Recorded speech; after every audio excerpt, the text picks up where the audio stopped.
Happy New Year, Gooners! Happy New Year. It's 2022 already, George.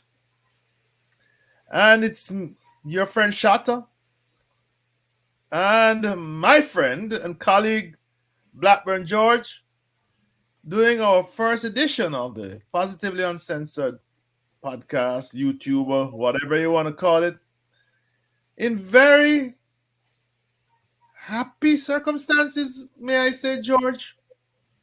Fresh after a valiant fighting, and perhaps you'll have to find the adjectives, display yesterday against Manchester City. A game which you said wishfully prior to the game that we could win 2-1 if all fell in our favor. And here comes our delinquent and late friend Ehab interrupting my thought process, my stream of consciousness.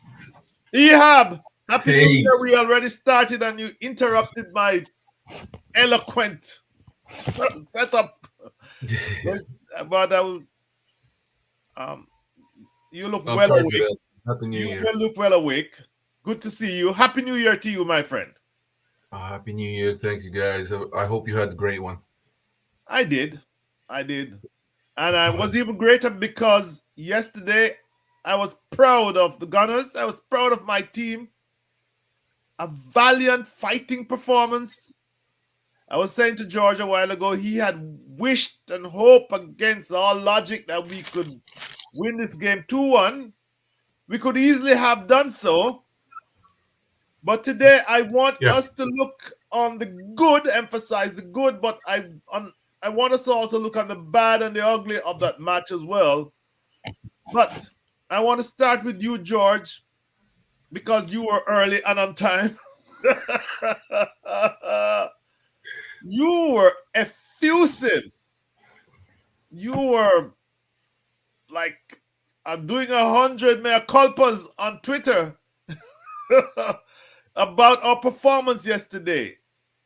Tell me, why were you so impressed? Tell the audience.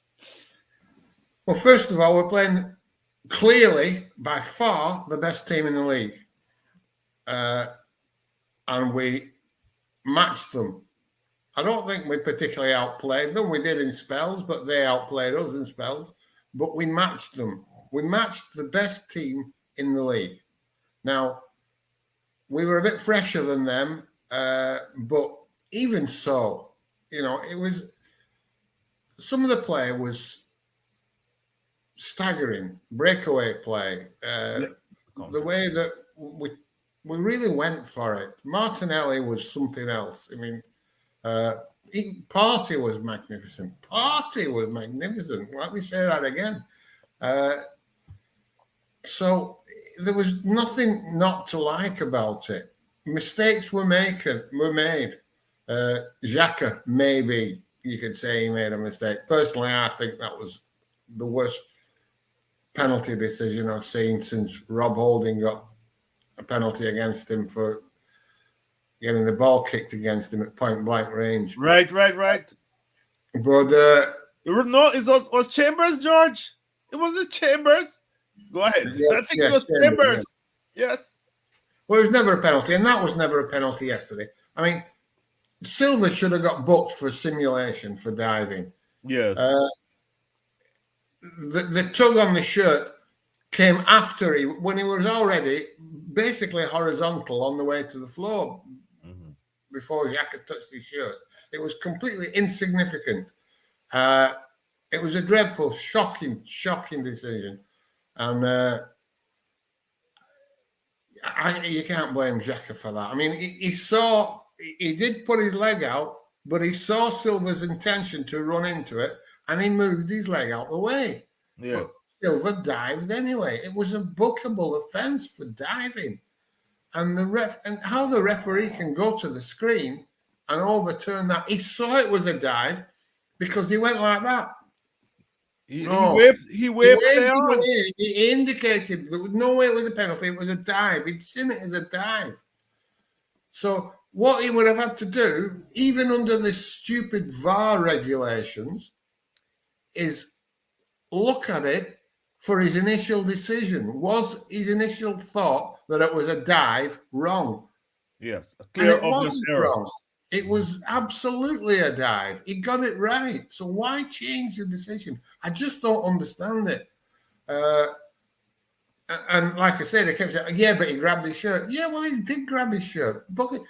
Probably trying to yank him back on his feet and call him a cheating bastard. I mean, it's a fucking outrageous decision.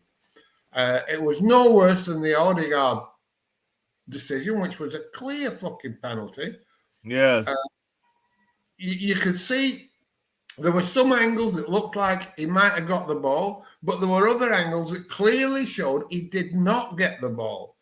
The evidence was there. He did not get the ball. He got Odegaard. That was a penalty. Gabriel, what he got booked for the first time, we don't know. And then he got spun and he made a defensive mistake, much greater than Xhaka's defensive mistake. Mhm. And he got sent off. You know, everything. I think I saw a stat that we got, is it 6 bookings for 10 fouls committed? It's a staggering stat. Everything that could have gone against us from that refereeing team did. And yet, we were in the game right up until the end. Where again, it was a defensive mistake by Rob Holding, really.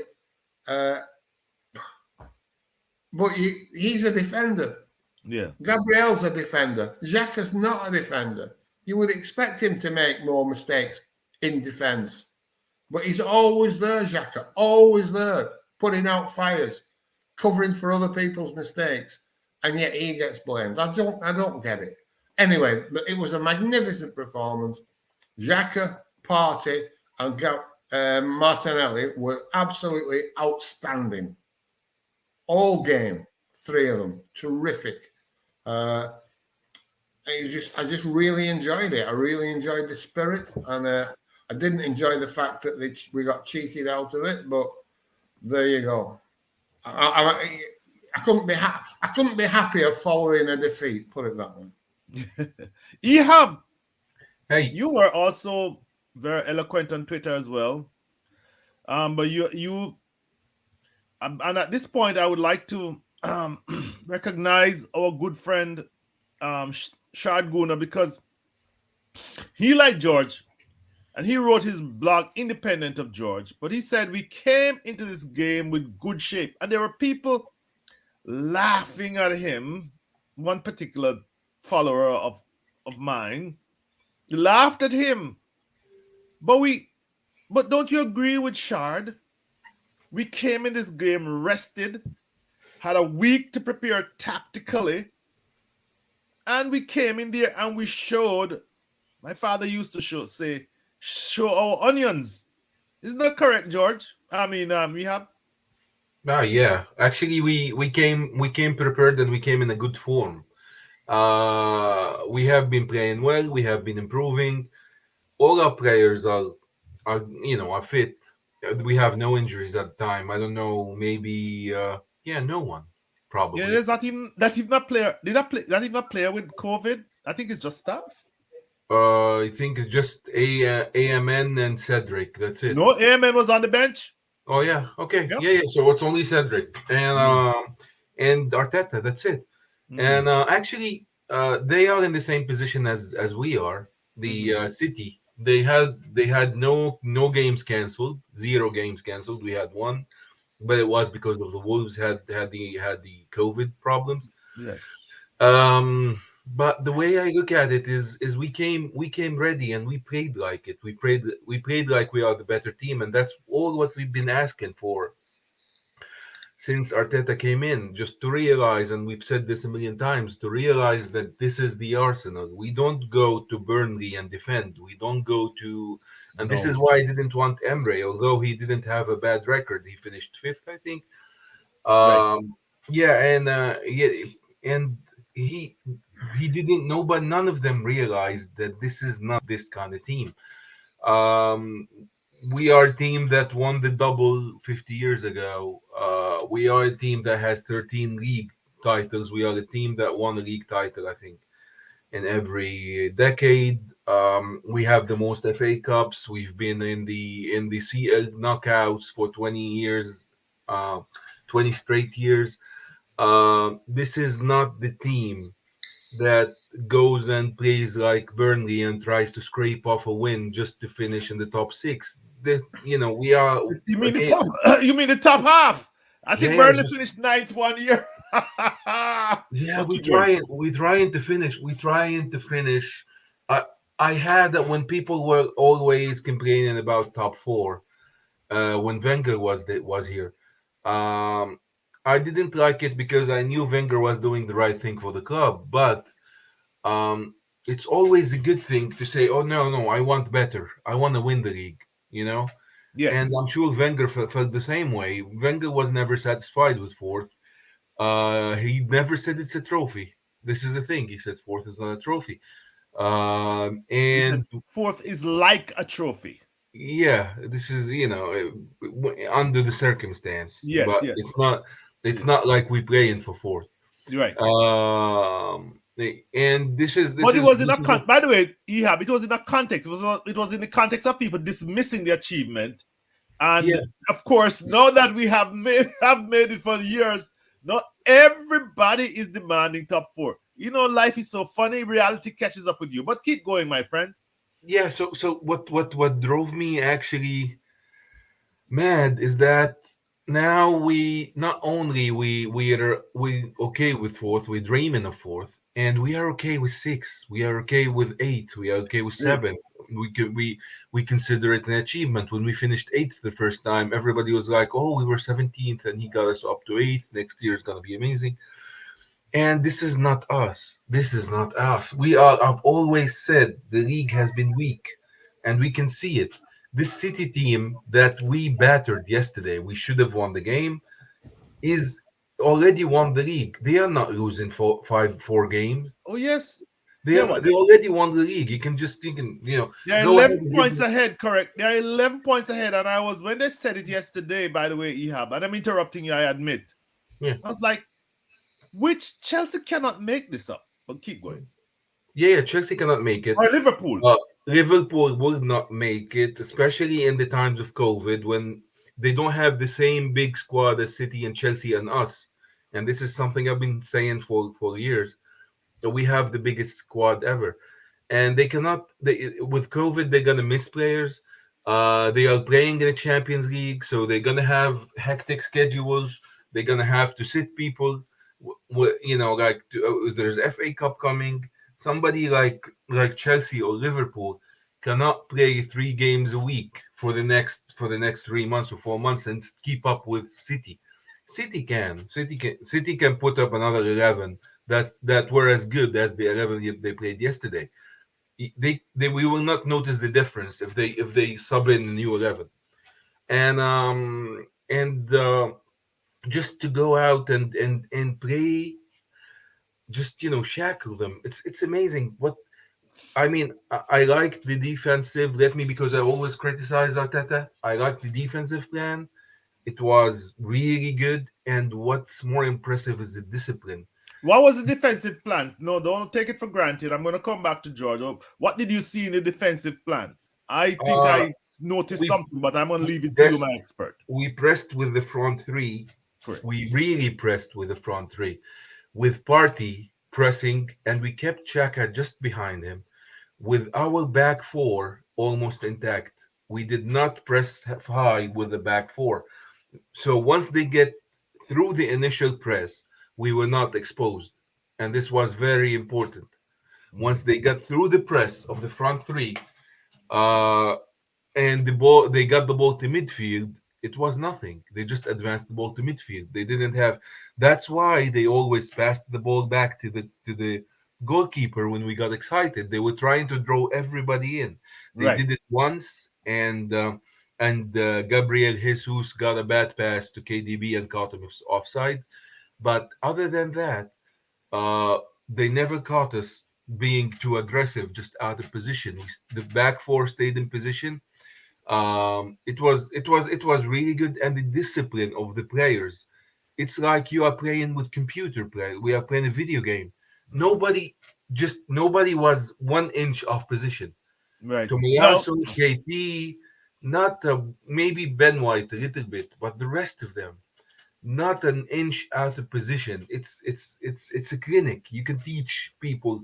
You could teach a youth uh, team just by watching the first half.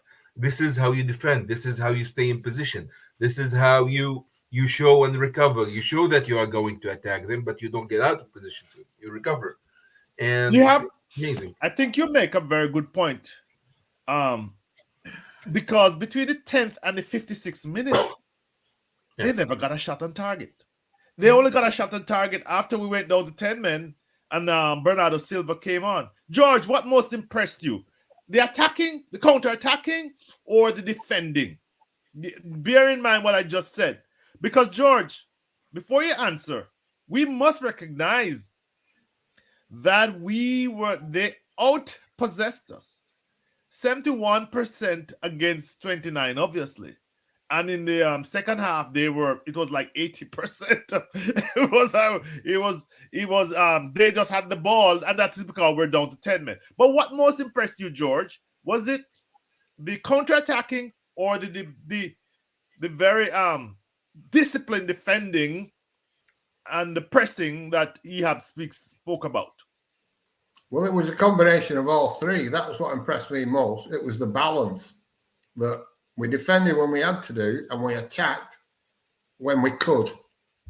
I've seen us defend well, organised, but the attacks laboured and slow, and we go nowhere. Right. And I've also seen us attack like crazy for the first 15, 20 minutes and leave ourselves open at the back. Mm-hmm. It was a balance. It was perfect, as Ehab said. It was the balance was perfect. We didn't try to outpossess them. Mm-hmm. Which was wise, because you can. What's wise? Because you can't do it, because they've got better players and they've got more technical players. But everything was right. I was just so impressed with them, all of them. Apart from Gabriel, I mean, he did let us down, but he's had some great games up until now. It's a mistake.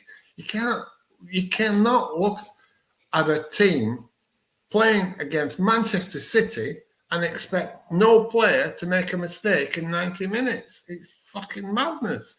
No. There'll always be mistakes all over the pitch. The trouble is, when you get into the area, the mistakes are magnified. But I just thought we played well. I enjoyed watching it. And we looked like we could compete with Manchester City. And that in itself is fucking amazing, because Manchester City went to Chelsea and made them look fucking so ordinary. Yeah, that was up. Yeah. I mean, Chelsea were never in the game. Never in the game. Mm-hmm. But we were. Not only were we in the game, we looked like we were going to win the game. Probably if we'd had 11 players on the field, we would have won the game. Mm-hmm. We were that good.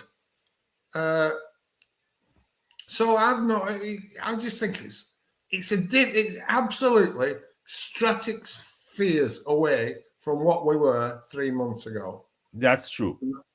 And so, George, I have to, rather rotating to Ehab, I'm going to ask you this and then take it to Ehab. So are you now trusting the process? Because the trusted processors are crowing.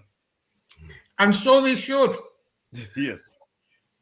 No, seriously, so they should. Mm-hmm. But the trusted processors were living on faith. There was no indications that this was coming, right? It was pure faith. Mm-hmm. And they were right with the faith. But there was no logic to it. And good. Great. This is what we wanted. This is what we said this team should be able to do. At the same time, you Ehab. All of a sudden, hang on a minute. I'm going to go on. Yes, go ahead, George. You're only hearing the positives now. Oh, we're good now. And we're ignoring everything else that went before it. Right. He did buy Willian. He did play Willian. He bought Murray. He bought Cedric. Yes. He didn't play Ozil. He hasn't been able to manage to get a tune out of Pepe. All these things were mistakes that we put. They still went wrong.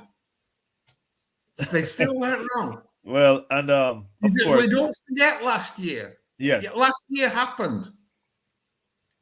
Yeah, and even this, and even parts of this year. But we could give and him even credit. parts of this year. Yeah, Yeah, but you know, but you've got to new players accept are rebuilding, it's brilliant at this moment, and we play Tottenham next at which White is Hart Lane. which is Oh, which is the ugly I want to come to.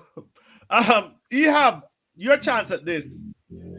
Um, They're gonna castigate you because you and me and George did not said we did not trust the process. Let's be frank. yeah, But we actually, the but process, go ahead, Ehab, go ahead. Let me hear the what you process always has been for the manager, not the players. For me, uh, the players that were not, don't forget that the people who trusted the process uh, actually blamed our players a lot, and they wanted everybody out. At one point, they wanted 21 new players. They actually Aubameyang was one of the trusted players that the process people wanted Aubameyang to play, Yes. and it's just you cannot. There's the thing is we've always been saying this, and people don't want to understand. And this always made sense. The manager came in with 0 games, and he had no idea what to do. You can be the most talented player in the world, but you have to see things done.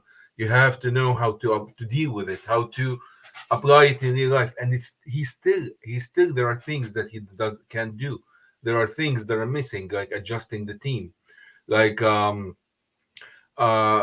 there's some adjustments, like Emmett Smith Rowe playing within the team, making some changes. He cannot do that. He's afraid to make changes because he's afraid it won't work anymore. And this needs time. This still needs time. As I said, it needs another 40 or 50 games for this team to play as good as it can. It should. This team is even better than we saw yesterday. Those players are really good. We yesterday we saw a glimpse of how good we can be if there's somebody next to Chaka who can do anything, who could actually show up.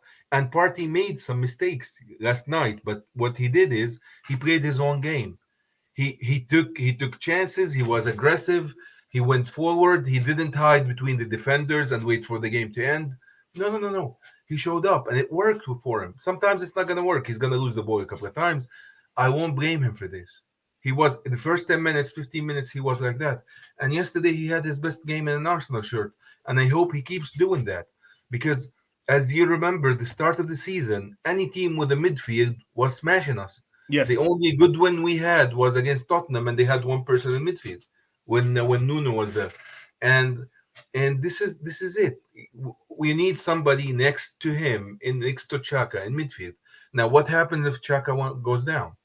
And this is some things that we have to be ready for. He has to rotate. He has a lot of players. He has no. How many teams have Aubameyang, a 60 million pound player, on the bench, have Pepe, a 72 million pound player, on the bench, have Rob Holding on the bench, have Bayern Loan. on Loan. loan, have Saliba and Guendouzi on loan, have Tavares on the bench, have Lukongo on the bench. We have a full team. Reece Nelson is on loan. Maitland Nice is not playing. You can have another 11 on the field that play at a good level, that can be the top 10 of in the league easily. And you have a big team, you have a great squad. The manager have to understand what's going on, and it will take him another 40 or 50 games. And there's something that I'm going to bring the negative lining, let's say the black lining of this cloud, is those players, as George said, you playing against City, and City is so fucking good. We were perfect in the first half, and they almost scored 3 goals. there was this header by the Diaz that Ramsdale went out, and he had a free header in the box that I have no idea how that didn't go in. And Kevin De Bruyne almost curved the shot into the top corner, and Sterling had a chance. And there was this couple of times where Chaka stopped cutbacks from getting to a free striker in the in the box. So Yes. this team is going to improve. It's going only to get better from here. It's beautiful what we saw yesterday. I've said it since Arteta took over. When Emre was here, said this is a top two team easily, and it's a top two just because City is here.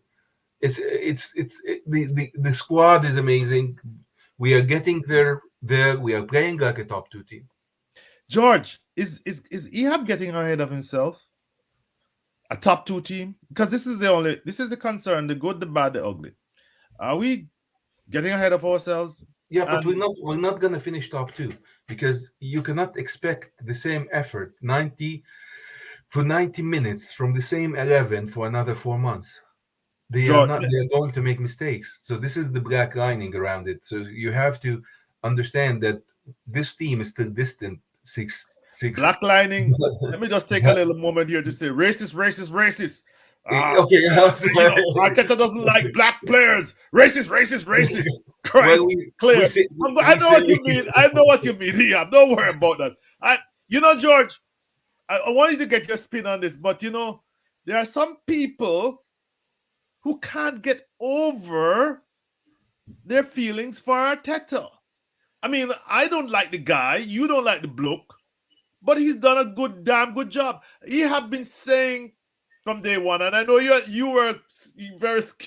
expressed some skepticism about it, that he's young and inexperienced, but if you give him 200 games, he'll get better. But there's some people, George, and you spoke about it, that can't get over this. Arteta is terrible. Arteta is bad. And we all know why we don't like him. We don't even like the way he handled the Aubameyang thing. Talk about that, George. And ultimately he's a racist. Jesus Christ. Go ahead, George. Well, the fact is that he made mistakes. In my opinion, his ego is off the scale. It took. Did you see that picture? Did you see that picture, the Christmas picture, with everybody in their Christmas jumper, and he had to have one? But anyway, what you have to be able to do is differentiate between the coach and the man. See, we had Arsene Wenger, who was a magnificent coach and manager, and we can look at him as a human being in awe, right? Yeah. In awe. You can't do that with Mikel Arteta. And you shouldn't expect to be able to do that with Mikel Arteta, because he is not Arsene Wenger. I think he treated Ozil terribly.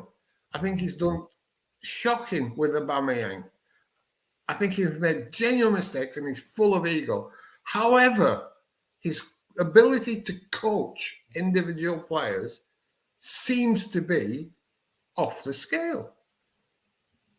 And George, the players have not been with him.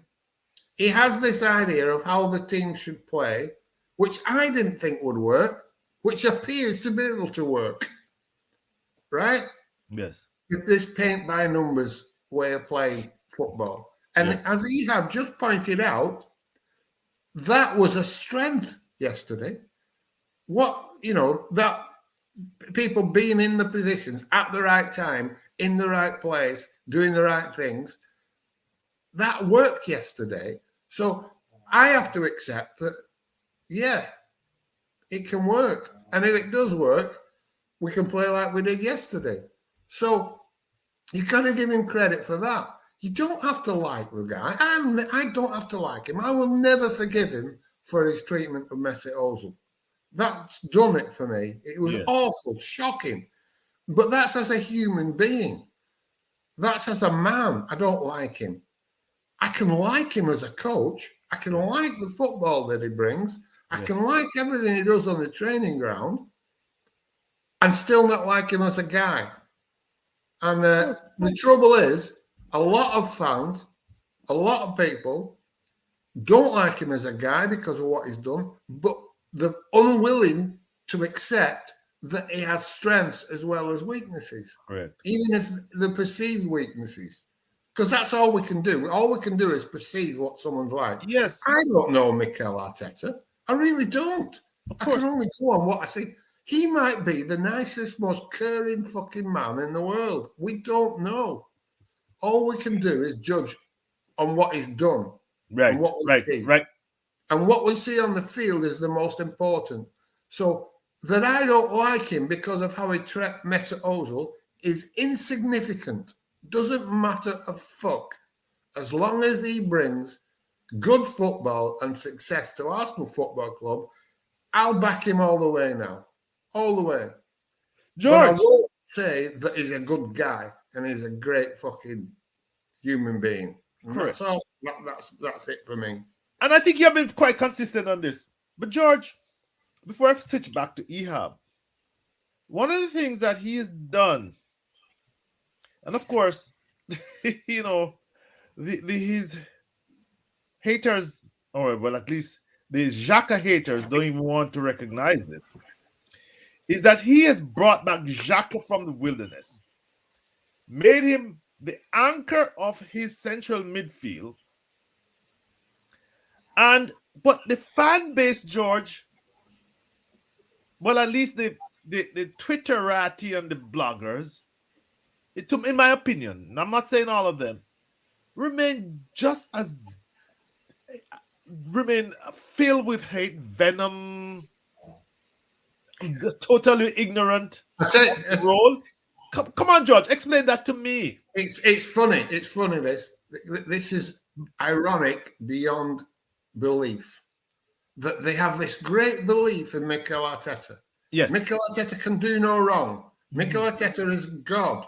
Mikel Arteta is the future.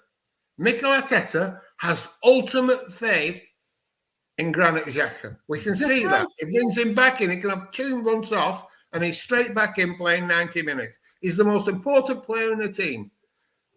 But on that point, they don't trust Mikel Arteta. They trust him for everything else, but they don't trust him on that.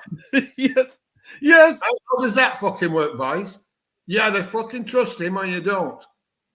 Xhaka is fucking massive for Mikel Arteta.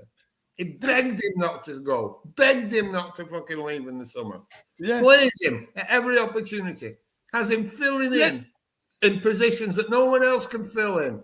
Has him playing out of position, playing at left back, playing at some hybrid fucking centre back, left back, fucking midfield position that is impossible for one man to do. And Xhaka goes on and does it well, does it better than anybody else.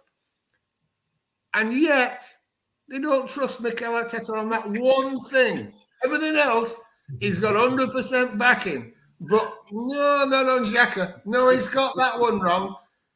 Fuck off, exactly, George. I know you would. I knew for some reason that you would bring out this absolute inconsistency. Ehab, and I'm, so I know I had to say that. I had to give George first dibs at that. But George, Ehab, yesterday I saw a remarkable thing. The media has a lot of culpability in this. I saw people giving Xhaka one of the lowest ratings. Yet he had the most successful pass attempts, passing percentage of all our players, right? And he never hid, and yet the media gave him a rating of one of the lowest ratings possible. Believe it or not, it's shocking. Ehab, who are these people and why are our fans being conditioned to hate Xhaka? It just boils my piss. Here's something that I'm gonna say. Without Xhaka, we don't beat West Ham United. we lost yesterday, but he's somebody who's at least responsible for 2 wins since he came in. And this is something that people have to look at. We are 6 points away from But they eighth. don't want to. Hey, Go ahead. Go ahead, yeah. we are 6 points away from eighth. Yes. Shaka is easily responsible for us being fourth by himself. Forget the rest of the team. And this guy came back in, and you have to notice the interview he had with the Athletic a couple of days ago, and Yes. he talked about a lot of things. One of them is Thomas Partey, and he spoke, and everybody brushed it off, but that he said it's not Partey's fault that they paid 50 million for him, You're right. and which is an amazing thing to say. I mean, I don't think anybody in the past 15 years would have said this to the press about a teammate, and just to go out and say it's a business. You paid 50 million for him. You're looking at the price. He's a good player. He will free himself, and we're talking to him to forget about the price and play You're his right. own game. Yeah. And this is what we've been seeing against Norwich. I said against Norwich that this is Partey's best game because he looked free, and yesterday, and this is something that people will they want Partey over Chaka. They don't see how Chaka has helped Partey. He's helping Partey to be better and to be more assertive for the team. And this is something that I mean, when he talked about this, it's not his fault. And I could imagine like Vieira talking or something like this. It's not his fault that the management paid 50 million for him. It basically means those people got money and they paid this much. Fuck off the guy, let him play his game. And it's Xhaka is quite, good for that. He's not telling fuck off. They yeah, yeah, told our whole stadium to fuck right off. exactly, Go ahead. exactly. And he says, well, you blaming him because the owner has money, because the front office was dumb enough to fall for Atletico's trick and paid 50 million. It's not his fault. Right. He's a good player. He's gonna become better and he's gonna improve. And this is what he said. And it's something that he's doing. He's brutally honest. He loves this team. Anything he's gonna do for the good of this team. And this is what he's doing. This is what this guy is doing. He has the good of the team in front of his eyes. And this was one of the points that I hated about the Arteta era. We have we have a lot of moves that was made that's not good for the team. This is why I liked Per Mertesacker when he played here, because he always spoke what's good for the Arsenal. When we lost 6-3 to City at City, he went to Mesut Ozil and he dragged him to come and And salute the cheer the fans. cheer the fans. Yes, you remember In the that. fans, when, Yes. when he always spoke as he's a member of Arsenal and he wants the best for Arsenal, and that's why he's employed by Arsenal today, and that's why we are seeing these young people come from under him, because he cares about Arsenal first. Now, what always bothered me that the rest of the people since Wenger left, they didn't give a fuck about Arsenal. It was like the third on their priority list. They needed to be they needed to get fame to fatten up their resumes and keep their job. Yes. And this is what bothered me the most. That's why we have players that are easily we overspend on a lot of players that we could easily replace with cheaper players like Ben White and Partey and Pepe. Nobody thinks about it, but those three players are worth 180 million. You know, Hmm. add in William contract, Cedric contract, and Party's contract to cost 13 million a year and 30 million euros a year. And Obama Yang's antics and all of these kind of things. If somebody cared about the club, if you remember Bentner, Yes. Bentner said in his memoir that he didn't like that Wenger always benched him. And at the start of the season, he picked up the phone and he went on a rant, just cursing Wenger, calling him wanker, all kinds of bad words. And when Bentner were done, Wenger only said, "Are you done?" He said, "Yes." He said, "Okay, you're not getting sold. The training is tomorrow at 6." And that's it. Yeah. There was no personal, and this is it. No We personal couldn't afford. animosity. Yeah, we couldn't afford to sell Bentner for nothing at that time. We had an asking price for him. We needed him because there are people injured. So, and we didn't have the money to just. But now look at Aubameyang. He's much more important than Bentner, and look where we are right now. Well, he's in People, Gabon.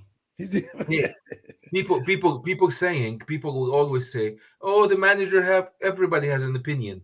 My one opinion is when you pay somebody 350,000 a week, he should be playing and producing, That's and right. the manager is responsible to make sure that happens.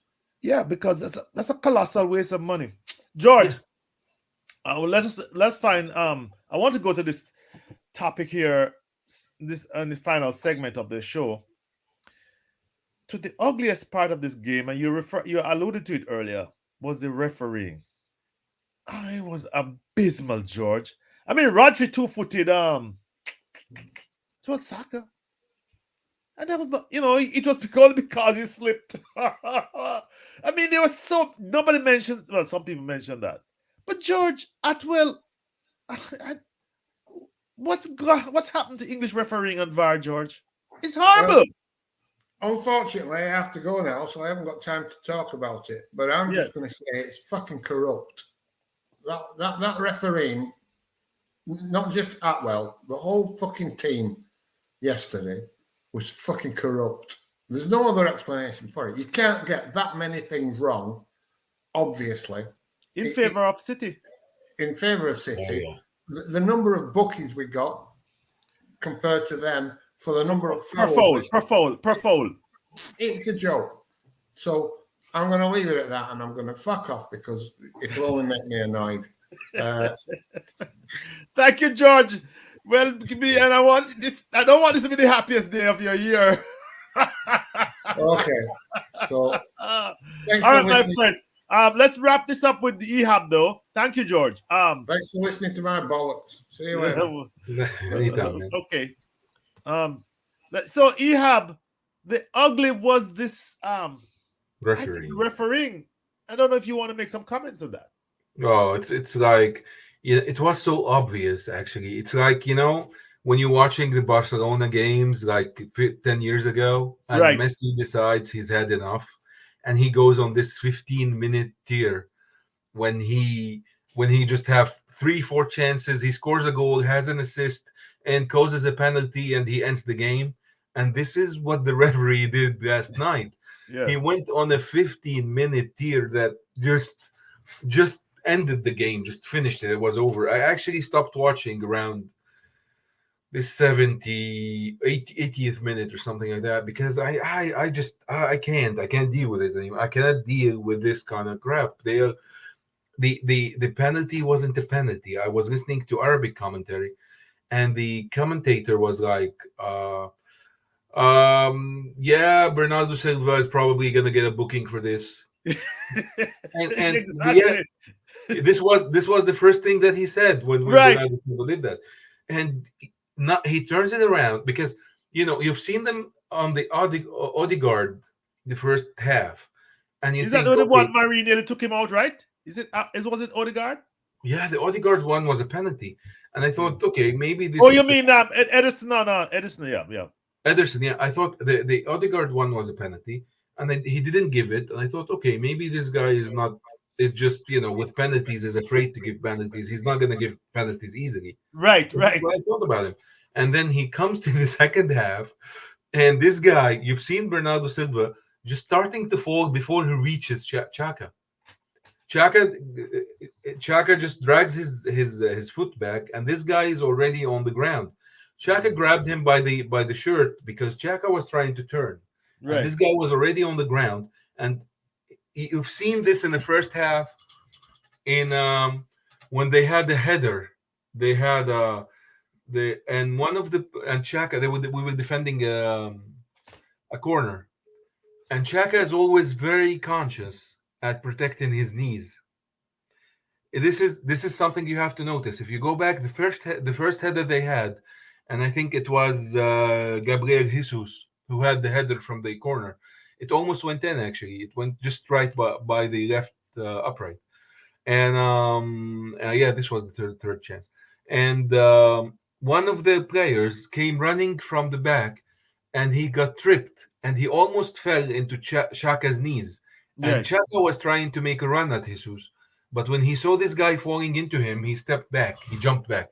yes. Because this guy, if this guy falls into his knees, he's gonna cause a problem. It's gonna. Re-injure the same knee that probably was injured. Correct. Yep, and this is why Chaka grabbed into the shirt yesterday, because this guy was gonna fall on into his extended leg. He didn't even reach the leg. The worst part of it is I saw when the ref went to the VAR. He went to watch the VAR, and they didn't show him all the angles. They showed him one angle, which is from the back of Bernardo. Yes, There's no way to see that he started diving before he even got to Shaka. yes. They had to show him from the other side, from Shaka's back, and from the linesman point of view. You know And why Bernardo Silva started diving? Because he saw Shaka's outstretched leg yep, and yep, yep. thought it would be there for him to tumble over when he Yes, pulled it back. Go ahead. yep, Go yep, ahead. yep. And the thing is, it was right in front of the linesman, and the linesman did nothing. He just called a goal kick. Yeah, but The, this was the, so it gets so inconsistent. I mean, it's unbelievable, and it worked against us. And I'm not, I try not to get into the refereeing thing, because it doesn't make a difference at the end of the day. But that was the worst thing about that game, in yeah, my opinion. And I know that a lot of us are clutching onto that, but I think justly so. I just can't wrap my head around. And just talking about hanging on to shirts, just for the benefit of those people who keep, hammering on that. I was watching Watford Tottenham, kind of watching it, especially in the first half, and this Watford player, Kane was popped in the box, was gonna try to get position to take a shot, and he held on to Kane's shirt, for he's played like a 10 seconds. That is just enough to take you down. And the English, a very English commentator, I don't know the guy's name. He occasionally he gets a gig, and he was yeah, screaming bloody murder. He said, "You can't pen. What is a penalty now?" And I'm like saying, the fucking Watford player is not Xhaka. That's exactly why he's gonna get away with it. And exactly. just to see this, I mean, it's unbelievable. Yeah, we could beat this to death, and it doesn't really add any value.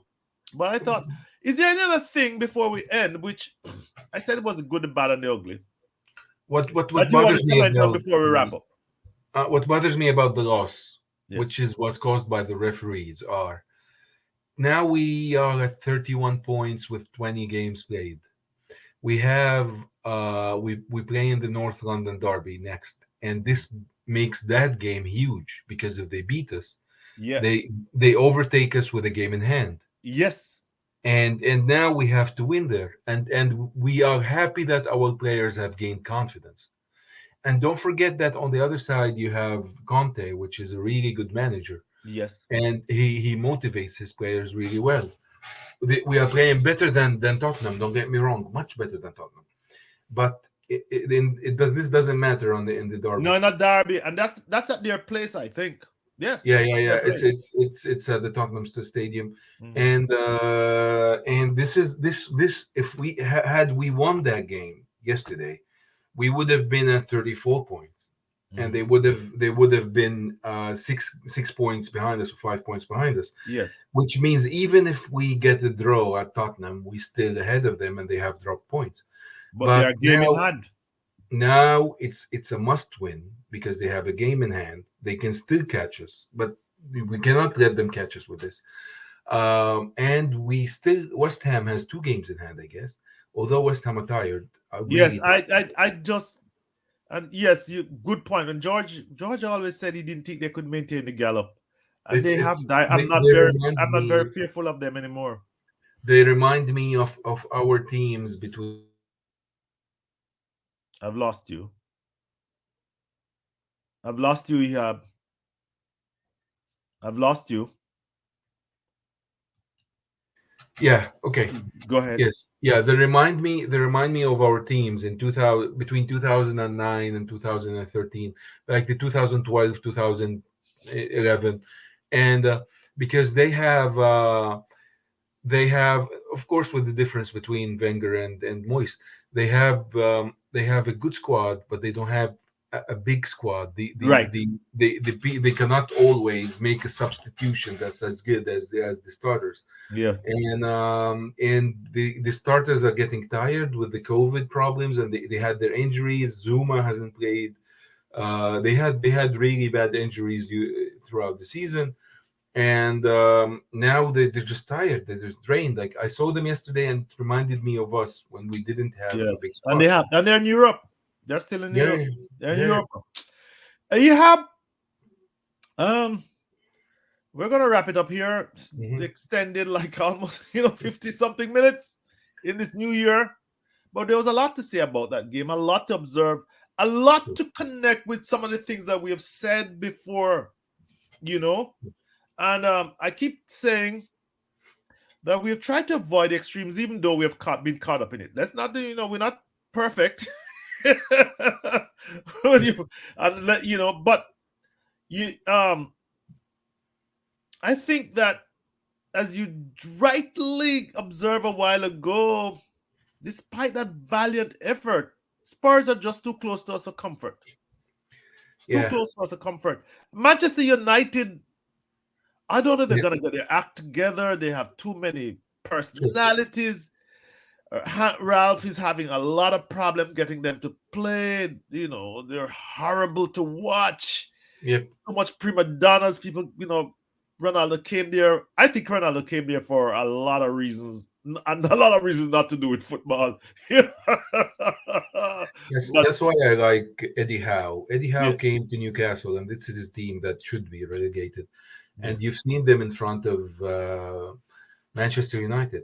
He ca- yes, he took the striker Jolinton, and yes, and he moved him to midfielder. yes, This is the first. This is imagine he's been there to 3 games. One of them he missed with COVID, yes, and he takes this striker. Imagine if somebody comes in tomorrow and makes Lacazette left winger, left midfielder, and and I like there are things to improve on, but I like yes, where we are.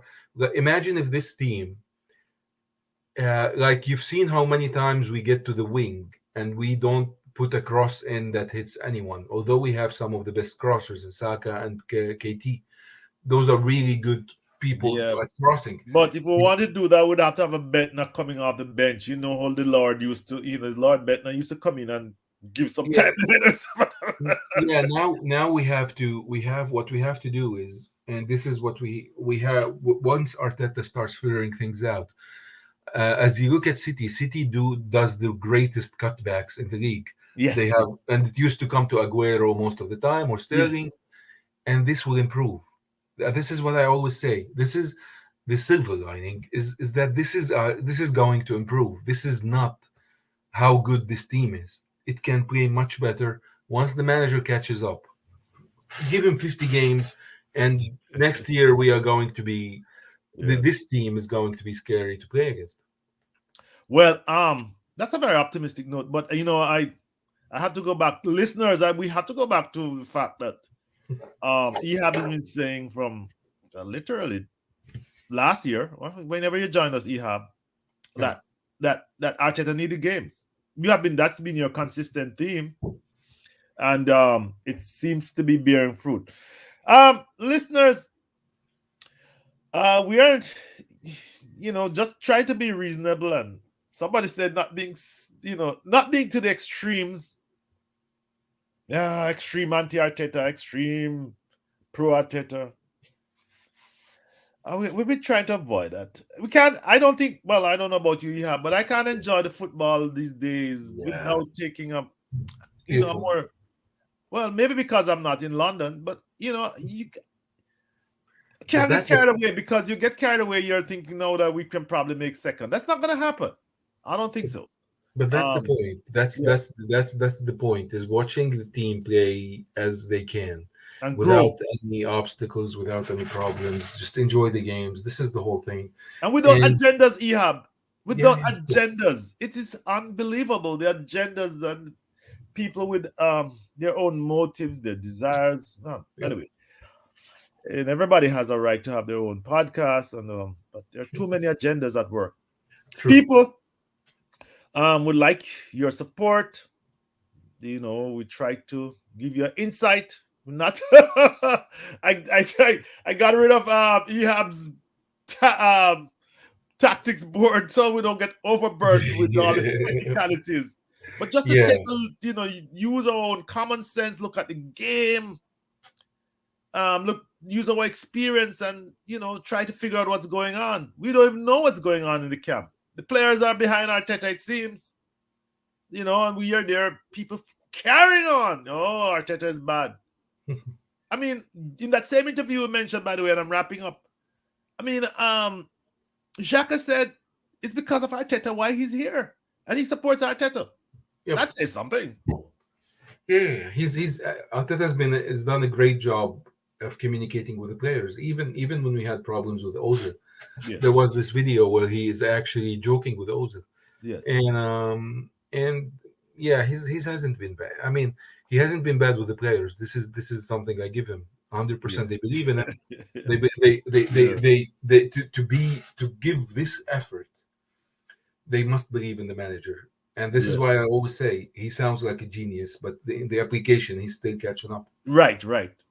Guys, let's not go over this. Remember to like and subscribe, give us your support, and thank you very much for listening to this podcast, and see you again. Thank you, Ehab, and Thanks, thank you man. to the departed George.